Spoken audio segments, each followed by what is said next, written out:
गावाकडची बातमी.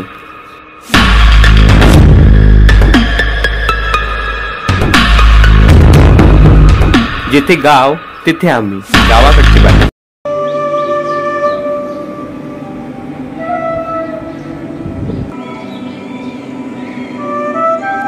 दरवर्षीप्रमाणे श्री गुरुदेव सेवा मंडळाच्या माध्यमातून संपूर्ण महाराष्ट्रामध्ये जवळपास 60-70 संस्कार शिबिराचं आयोजन केले जाते. त्यापैकी श्री गुरुदेव अध्यात्म गुरुकुल मोजरी येथील सुसंस्कार शिबिर गेल्या 1 मे पासून सुरू झालेलं आहे.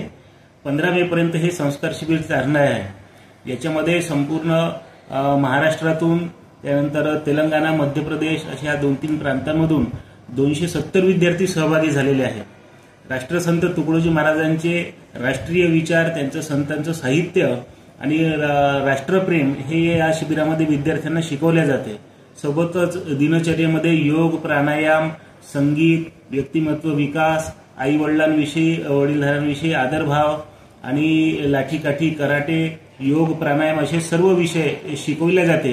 आणि या संस्कार शिबिराच्या माध्यमातून आपल्या देश, धर्म, संस्कृतीचं जतन करण्यात यावं, साधू संत महापुरुषांचे विचार शालेय शिक्षणाच्या बरोबर या मुलांवरती बिंबवावे, एक चांगली संस्कारी पिढी घडवावी हा उद्देश ठेवून दरवर्षी या संस्कार शिबिराचं आयोजन केले जात आहे.